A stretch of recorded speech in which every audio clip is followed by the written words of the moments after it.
Squeaky Bum Time is this podcast I have. I love getting guests on, preferably two. So we've got Danny Murphy, Matthew Upson, all the way in the UK. So we're good 12,000 kilometers away from each other, although you two are a lot closer, obviously. I just want to know, during this very tough period in human history, how are you both doing? Are you both holding up okay? I'm sure that you're busy with the kids, etc. Yeah, well, homeschooling is becoming an art. Didn't think I'd ever had to be a teacher. So yeah, it's been different. It's been difficult for everyone, but you make the best you can, with the situation you're given. We are reasonably fortunate in the fact we can still go out and do exercise, and the weather's been good, which is unusual at this time for England. But yeah, being able to get out, play football with the kids, do some running, which gives you a healthy mind, gives you energy as well. So yeah, things aren't too bad, but we are missing football. I'm certainly missing football, big style. Never done so much gardening in all my life. Honestly, it's so therapeutic. It's like a bit of satisfaction looking at it at the end when you've cut the grass or done something. You know what I mean? It's like it makes you appreciate the simple things. I think you try and put a positive spin on being in this position. That's true. That's about it. My wife is taking over the gardening duties, although she still has to work because she's a frontliner. She's with the health ministry. So when she's around, she can do that. I just have to say, Danny looks like the very tough talking geography teacher. Matt, you look like the really nice, like the PE teacher. That's actually quite nice to everybody. Yeah. Okay, yeah. Looks can be deceiving, Adam. That is true. I have met you in real life, so maybe I can attest to that. Not so much Danny. Just want to reflect back on your careers, have a casual conversation and bring up some topics. So there's been a lot of discussions amongst footballers reflecting on their times. What about the two of you? Were there any players that you were really excited to face off against that you couldn't wait for match day when you could be in the tunnel opposite an individual who you looked up to or who you always wanted to play against? Well, for me, I think initially the excitement comes from going to the big stadiums that you've always watched teams play at growing up. Probably the one player who Roy Keane initially, because of his reputation and his talent, of course. But over time, probably Scholes was the one player it wasn't so much excitement, it was more, oh my God, what can I do with him today? Because when I did play centrally, because I mixed up my positions, when I played centrally against Scholes, I did struggle with him because he was so clever that you couldn't, if you pressed him too hard, he'd play around you and see you coming. And if you sat off him, he'd run the game. So you were always caught in between. And he was probably the one player that I looked on a team sheet and thought, oh, here we go again type thing. But not mostly. The most time you come up against the better players, it's a challenge. It's what you play for, to pit yourself against those top boys. But it was more, the excitement came more from going to Old Trafford or Highbury for the first time. That was the real buzz around when you first started. I kind of agree with that in the sense that sometimes it wasn't always the individual, it was the team that you'd get excited about. And I also used to get really excited about having some of the best teams come to your home ground. It was always like an opportunity, especially at West Ham, we'd always have a feeling of if Manchester United came there, if Liverpool came there, if Arsenal came, if any of those teams came to Upton Park at the time, it was just a great occasion, and you'd really look forward to that match, especially if, most of the time at West Ham we're either mid-table or in and around the area. So it was just an opportunity to go out there and have a great game in front of your home support, and I used to really look forward to that. Do you find it a question of proving yourself? Because I've been watching this amazing documentary on Michael Jordan. Now, obviously, he's in that tier of athletes who are considered the best of their sport of all time. And one thing I take away from that and reading about him is his competitiveness to show himself off against the best and to prove himself to be better than, say, a Charles Barkley or any of the other contemporaries at the time. Yeah, well, I think initially absolutely for me, that was definitely a motivation. I totally wanted to make sure I would try and be, I would look at who's my opposite number at that day. We're playing Chelsea at home. It was John Terry. I wanted to try and have a better game than what he could. I wanted to be as good as that. He was deemed as the best centre half at the time, or one of them. him, Rio Ferdinand, these type of players. It was an opportunity to pit yourself against your opposite number on the pitch. And I think, again, that's another little personal motivation that I used to use going into those games that might have just got a little bit more out of yourself. Danny? Yeah, the motivation to prove to yourself initially was what I found. I went from the lower leagues to Liverpool, and my job initially was to prove to myself I was good enough. And then, of course, when you're playing with superstars and internationals, you quickly understand that you've got to prove yourself to them. And they kind of come hand in hand. I remember my second start for Liverpool was at Old Trafford because Karl-Heinz Riedler did his back on the coach, picking up his bag off the coach, just as we were travelling to the stadium. And the first pass I got in the game was wrapped into me from no other than Paul Ince, who was our captain on the day. And I lost the first ball. And he absolutely hammered me. I can't really repeat what he said, but the desire within me then was, I'm going to prove you wrong. I'm going to show you I'm better than that, Give me the next one, wrap it in again, test me. And that was the mentality you had to have to succeed at Premier League level. Now, there is always a balance, of course. You need some support and an arm around the shoulder. But my motivation primarily was for myself, to prove to myself, because once you get over that hurdle, the rest of it then becomes easier. On that topic, how does it like joining a new club? How do you find your place within a squad? Because on the outside, when I was growing up, the only thing you would see about a footballer would be from Match magazine or from watching them, of course, during a match or Match the Day, whatever it might be. But how, as humans, do you adapt to a new team? I mean, there'll already be cliques there. There'll already be little groups. People will already be settled. So it's human nature. How do you find yourself settling in? Well, I think it was, for me, different at different stages in your career. So the biggest difficulty settling in was probably Liverpool, because I was going into an environment of players I idolised, looked up to, and was in awe of. My first day at Liverpool training, I was doing fitness work with John Barnes. I mean, come on. He was a legend for me. I mean, I used to watch John. Did he show you up as well, Murph? Yeah, he did. He absolutely killed me in the running. We were doing pitch runs, Matt. The old 6-yard back, 18 back. Box to box. Yeah. And he was flying because he was near the end of his career then, and he was obviously very focused on keeping fit. But it took me a while to actually understand what I deserved to be here. Whereas when I moved to Tottenham or Fulham or whatever it was, you have some credibility. You've got some stuff. You got some money in the bank, if you like. When you turn up, players have seen you do things, and although you have to prove yourself to a degree, you're kind of more confident in yourself. You have a bit more about you. I don't know what you found.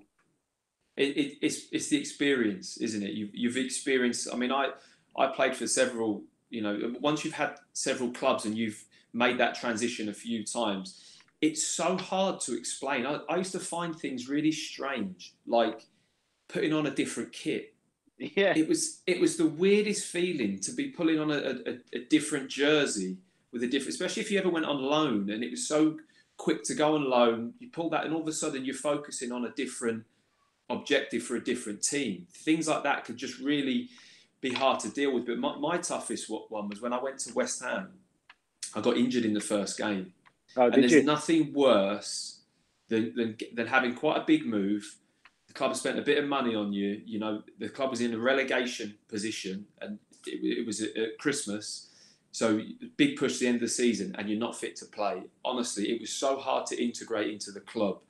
I just felt quite isolated. I was in at the treatment room all the time. I then kept trying to come back, breaking down. It was just, that 4 months was just a disaster, and it was awful. Luckily, I came through it and what have you, but it was a really tough period when you're transitioning and you're not able to get out on the pitch and prove yourself, like you said, Dan. You just want to get out there, show that you're a good player, and the group accepts you a lot easier, doesn't it? Yeah. What about in some of the other aspects of football in life? How do you find your place on a team bus? Because I can imagine it being like school. Cool kids at the back, teachers at the front, that sort of thing. Naughty kids at the back. Yeah. Is that where you were, Matt?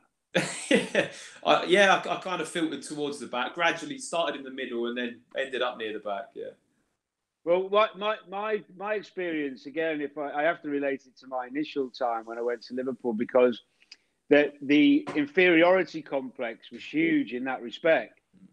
So one of my first trips, some of the young lads at Liverpool, like Jamie Carragher, Michael Owen, they were already like seated. They had a place, and I didn't have anywhere. So you wait. I was told to wait, and I waited, and then eventually David James allowed me to sit near him, which, if you know JMO, is an experience in itself.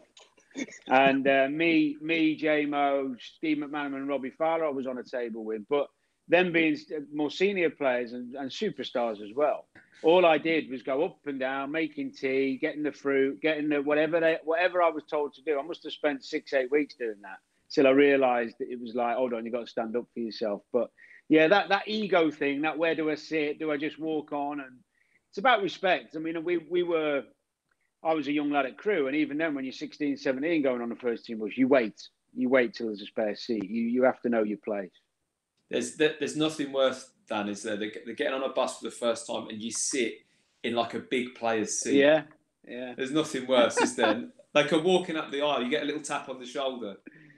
What are you doing? I'm just, like you say, you don't want to put yourself in a position where you sit in the wrong seat. You wait until see where's empty, and then you almost like find your feet, don't you? Filter your way into a position, and then it just goes from there. But you'd also have there'd be an area of the bus, especially early on, where there was a card school, wouldn't there? Yeah. If you're a card player, it was always easier to filter into the into the bus because there'd be a little card school and you'd get involved. But if there wasn't, then you just kind of sat somewhere and found your way eventually. Did either of you ever sit in a big player's seat when you first joined a team? And who? No. Never? No, I didn't. No. I as I said, even when I became more established, I would still have the respect when I got to a new club. I mean, Matty's probably the same. Maybe not. He's probably a bit more big time than me. But no, you know what it's like, Matt. I even when I went to Fulham or Tottenham, whatever, irrelevant of what I'd done, I'd still wait and see who was sitting where, just out of respect.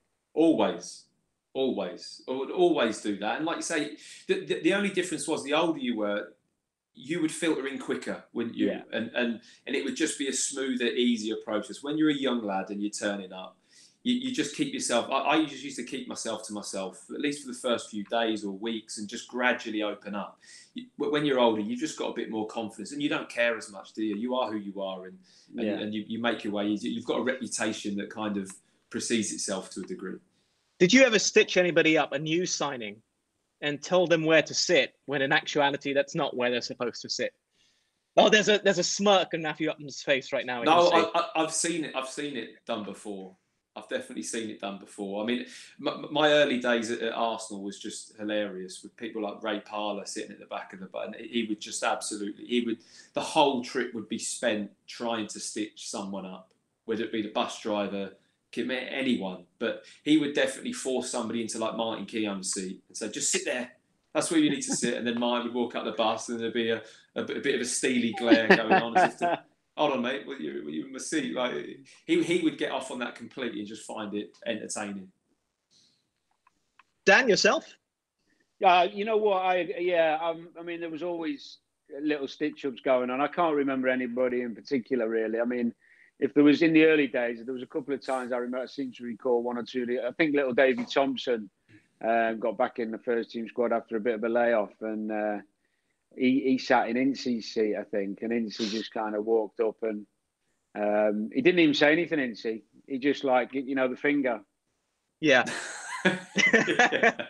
And Tomo's little face, because Tomo was like, I don't know, Tomo found it difficult not to react to anything and anyone. He had that little fiery temper, like a Duracell bunny, too much energy. But you could see his little face thing. I better leave this one. Sometimes if you did get on early like that, one of the main things, you could end up moving 3 times, couldn't you? Yeah. Amazing. 3 different seats, and all of a sudden you're like, hold on a minute, is anywhere? Yeah, you can go and sit next to the manager at the front. That one's free. Is this the part of football you miss the most? This camaraderie, the fact that you have, say, 25 other players and yourself? A little bit for me. I miss it a little bit, but I don't miss it anywhere near as much as match day. Match day was where that was your be all and end all, really. I mean, in terms of what you become a footballer for, what you love about football, what is it? It's the competing, it's the winning, it's proving yourself, it's being the top dog on the day, overcoming your opponent, winning the game, scoring the winner, maybe, whatever it is. That match day was what you build up to in the week. That camaraderie that you talk about, or that buzz around the dressing room or training every day is great, but it's only a build up to that the real togetherness, the real energy, and the real bonding, if you like, for me, took place on the pitch. And when you come in from going through the trenches together, you dig a win out or you win something. You go away from home and you everyone's at it and everyone's fighting like mad. It doesn't even have to be perfect, beautiful football. It's like you get respect from what you do on the pitch on match day, not what you do in the week and how funny you are. There's a lot of comedians, a lot of clowns in football who don't turn up on match day, and they're not so funny when they don't. It's what you do. It's what you do on a match day that matters. I agree with that, because I think once you finish, you can semi-create the funny, bantery side of it. There's no way of creating that feeling of standing in a tunnel, or, like you say, the experience on the pitch and the togethers. It's impossible to recreate. Whereas you can still pick up the phone, you can still go and meet a group of the lads and have a bit of banter and give each other some stick and have a bit of camaraderie in that way. You just can't replicate the other side of it, and it's the biggest, most single thing that you really notice you miss once you stop playing. One of the hardest transitions, which is, I think it's not talked about enough for footballers, is that because you're 20 years normally, 15, 20 years in the game of 25, 30 blokes, banter every day and non-stop, everything's innuendo, everything's sarcasm, everything's irony. When you talk to normal people and you finish playing and you're with normal people more, you really have to just, first couple of years, you have to take a step back and just say, I've got to stop, because every time someone says something, you're thinking, I can respond with this, or I can cut them down with this, or find an anecdote for that. And normal people just don't expect it all the time. And it's like, it's taking yourself down and going, hold on, I'm not in the changing room here. This is like, I'm now in a normal society with normal people. Yeah. I have got to watch what I say. See, that's the other thing about footballing that really fascinates me, is that you are generally, most footballers, not all obviously, will go from the system. So they'll be in the youth team, etc. They'll graduate. They've never really lived outside in the real world per se. This is, I would say, 95% of professional footballers. But I mean, did you know how to do simple things like, I don't know, book a holiday, for example? Because I can't imagine a superstar like a Ronaldo getting on agoda.com and trying to book himself a holiday. He's probably got people to do it for him, as do all the other big names. Now, I know you both are very grounded, so perhaps it's not so applicable to you, but paying your bills, electricity, sorting out a phone line, sorting out your satellite subscription, etc. I always did all of that myself, and I was brought up kind of doing that. So I think that follows on from getting your first car, understanding how to MOT it, how to insure it, all these things, and learning these lessons about this. And then you rent or you buy your first property. You move out of a digs at 18, and you rent a flat, or you buy a flat, and then all of a sudden that responsibility comes, doesn't it? And it's funny, because as the game's gone on, especially as a lot more foreign players and people from overseas have come to the game, they've obviously needed a lot more help. So clubs now have huge departments of player liaison and care and what have you. But I used to see some players come into the club, and it almost just take the mick, really. Like ring up the secretary and ask them to book a dental appointment for their wife or something, and then not turn up, and all this type of stuff would be going on. And I always used to look at it and just think, these are just basic life skills, like manage your own life. And I think if you don't do that, the shock that you get when you come out of the game and you haven't got a number to call when you want to, organise something, and you're not used to doing it yourself, it becomes a real shock. So I think keeping those standards and and experiences going while you're playing, you know, it can only be healthy, in my opinion. Yeah, I agree, Matt. I mean, I did a lot myself.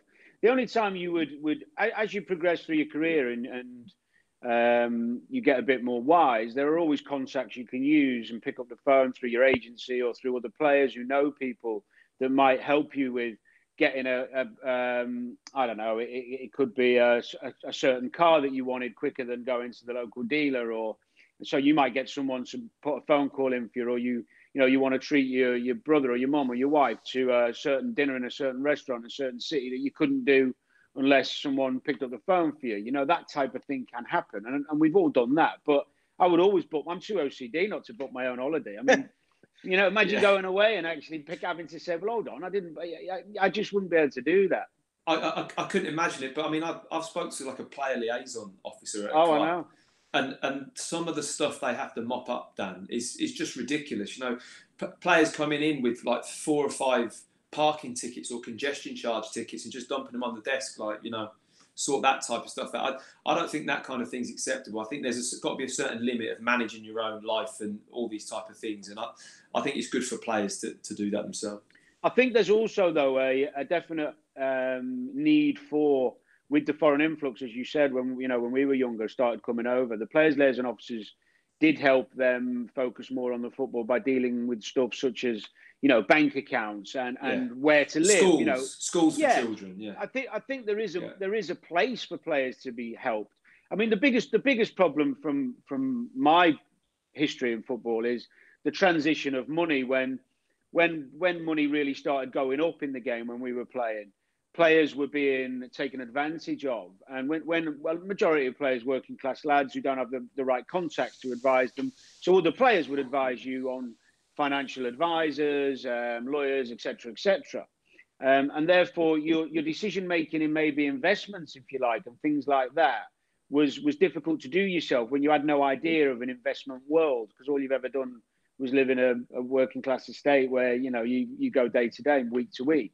And that was probably looking back now, you know, I wish that there was, I mean, it's better now that the advice is better and the regulations are getting better around the football clubs and the financial advice. But I think then there was a tendency, what I'm seeing now, a lot of players of similar age to me, who look back and you end up putting your trust in people, financial advisors, etc., just because you didn't know any different. And there wasn't really the capability or the time, the inclination or the time to go on a financial investments course to educate yourself on what to do with your money, you know. So that was one area that probably I personally, and I know a lot of other players, did pass on responsibility for. But I think the everyday stuff, paying bills, like Matty was talking about, holidays, things like that, I do think there's a responsibility you have as an adult, a human being, to just take some responsibility in your life, you know. There seems to be this concept of word of mouth. If one footballer does something, he tells another one, and that leads on to another club, maybe even another country. I can't remember.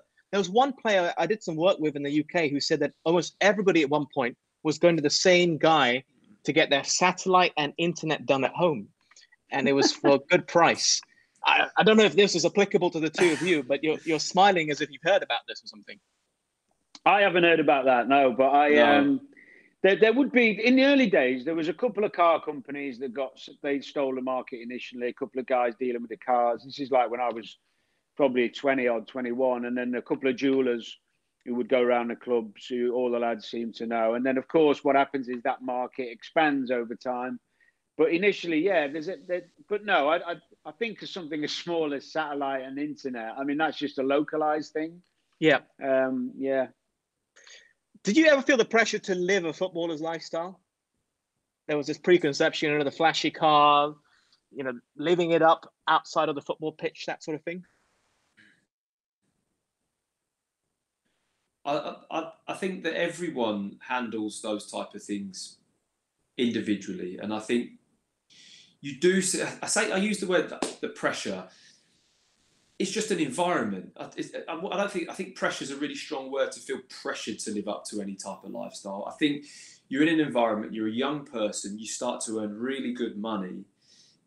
Naturally, you start to look at some finer things that you're not used to looking at. Like you say, as a kid, you wouldn't have experienced being able to go to certain places or buy certain things or buy certain cars. So I think it's all new, it's exciting, and I think that's the main feeling that I had. Looking at something, I got a new contract, I might treat myself to a new car, that type of thing, which you weren't able to do. So there is a lifestyle that you maintain, but it just comes with being financially able to do it. If I'm honest, it just comes hand in hand, and that a lot of players can obviously get public exposure from what they have and what they spend or where they live, and supporters and people are generally interested to see what they have.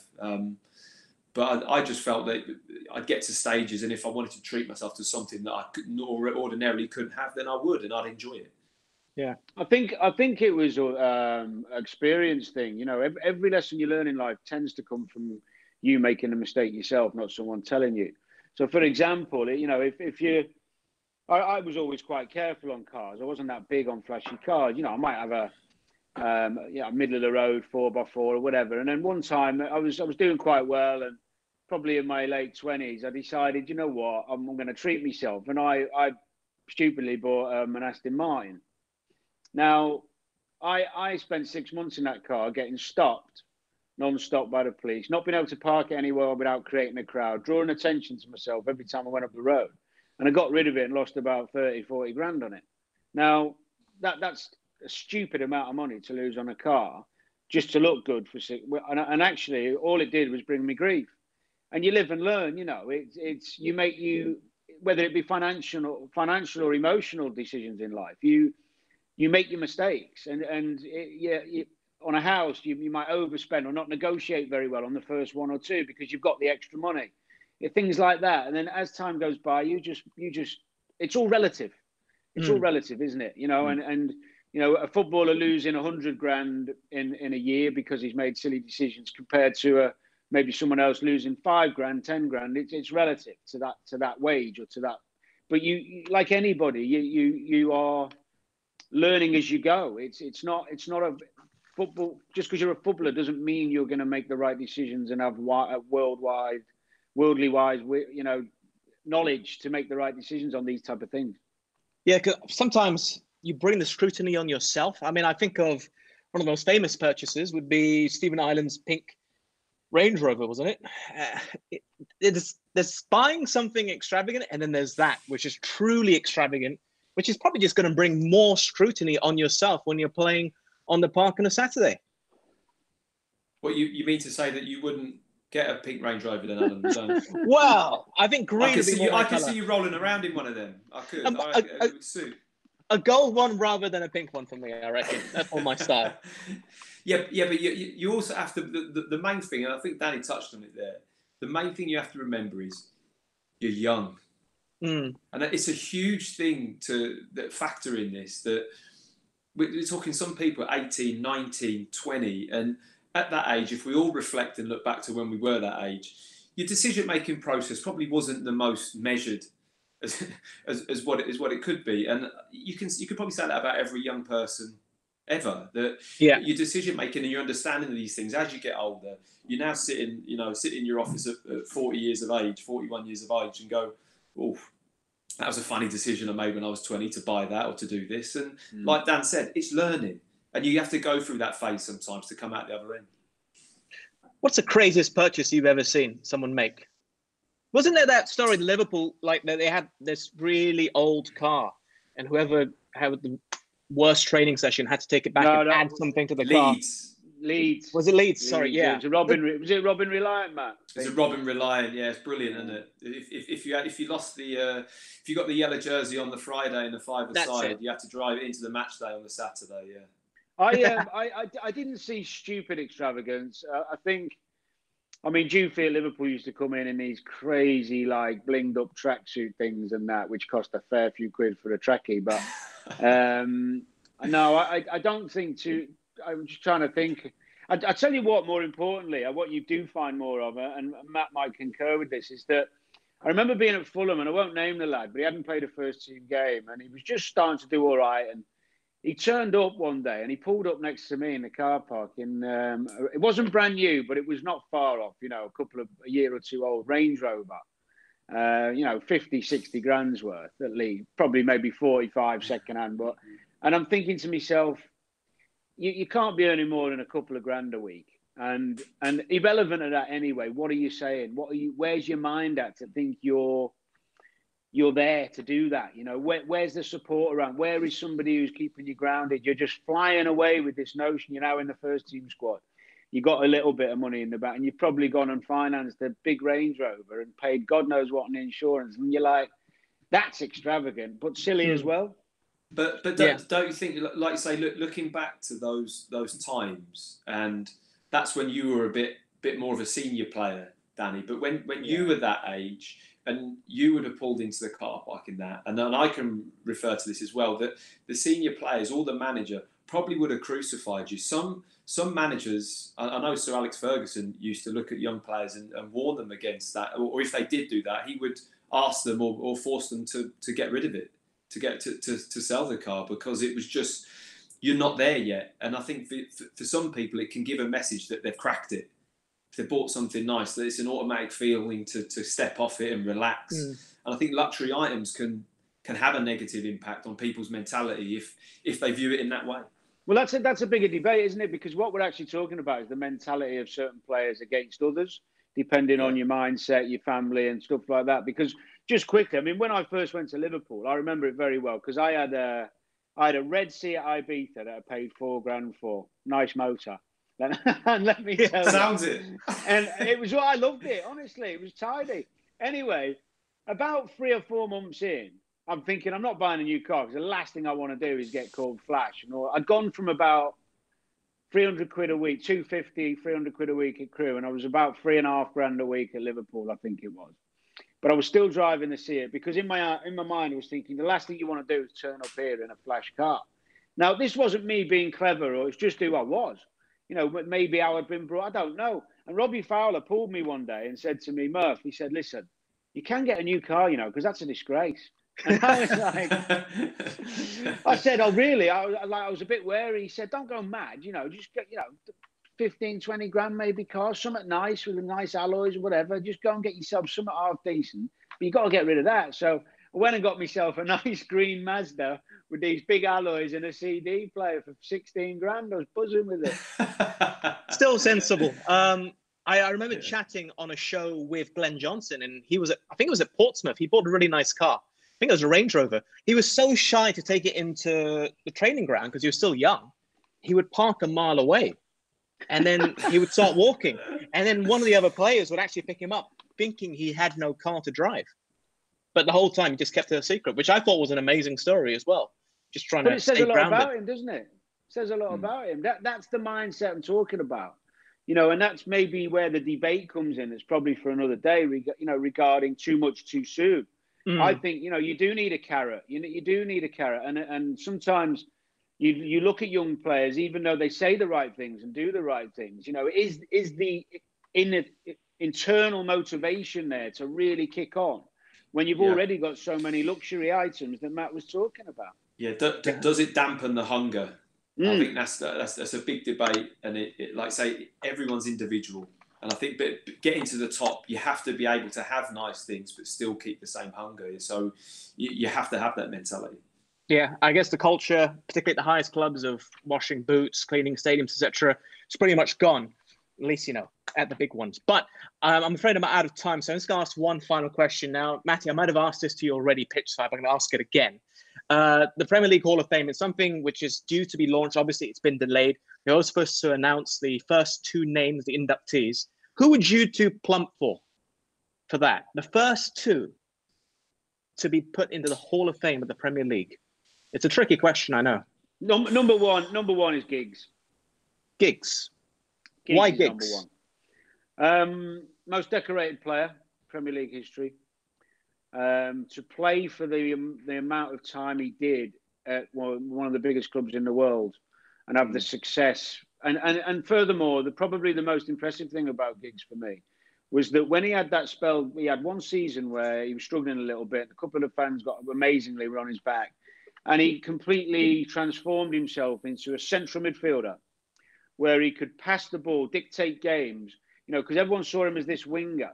And he ended up, playing central midfield in that run when they got to the Champions League final, for example, and being more or less first choice for Alex Ferguson in that season. To be able to do that and have going back to that hunger to overcome it, the kind of change, if you like, and the difficulty in playing that left flank position in his later years. And just to play that, you must have the mentality the guy must have, matched with his ability to have the longevity of career and win the amount of trophies he did. So he'd be number one for me, but there is a lot of contenders. Matty? I would have to say, alongside, I don't disagree with that shout, just because of what, the amount of titles and the amount of matches he's played in the Premier League. Another person that springs to mind would probably have to be Alan Shearer. He for me his name would have to be in that for the mix, just because of his achievements. And I just love the way that he went about his career and what made him happy in terms of who he played for and how he just followed what made him happy, and not necessarily chasing the next big thing all the time. In terms of the clubs he went to, his move to Newcastle and the fact that he stayed there, I think it's different. And I think he's still hugely achieved on an individual level, even though he wasn't winning trophies like someone like Ryan Giggs. Yeah. I'll throw in another name as well. So Alex Ferguson himself. I mean, he perfectly encapsulates the Premier League. When you think of the Premier League and the managers, I mean, his name will always be number one. It is synonymous with the Premier League, with football and Manchester United. Yeah, well, he had the ability, didn't he, to transform teams and get the best out of players. Even the last year they won the league with that squad was incredible achievement, really. And probably the biggest thing he had was that knowledge. And although people might argue he got one or two wrong, but when a big player, even when they weren't on the demise, they would be gone if he didn't think, Keown went, Stam went, Van Nistelrooy went. A lot of these players went. Beckham, perfect example. Yeah. He also regenerated brilliantly, didn't he? He could regenerate a group of players into the next phase all the time. He was a master at it. You're making him sound like Doctor Who. Regenerating. Yeah. Okay, gents. I want to wish you all the best. I do hope that you come out of this quarantine lockdown period even better than before and well rested, hopefully, and ready for the next round of football. And hopefully I'll be seeing you in real life very soon as well. Absolute pleasure. Lovely talking to you. Definitely. Great to see everyone and stay safe. Same to you. All the best. Goodbye for now. Take care. Cheers. All right.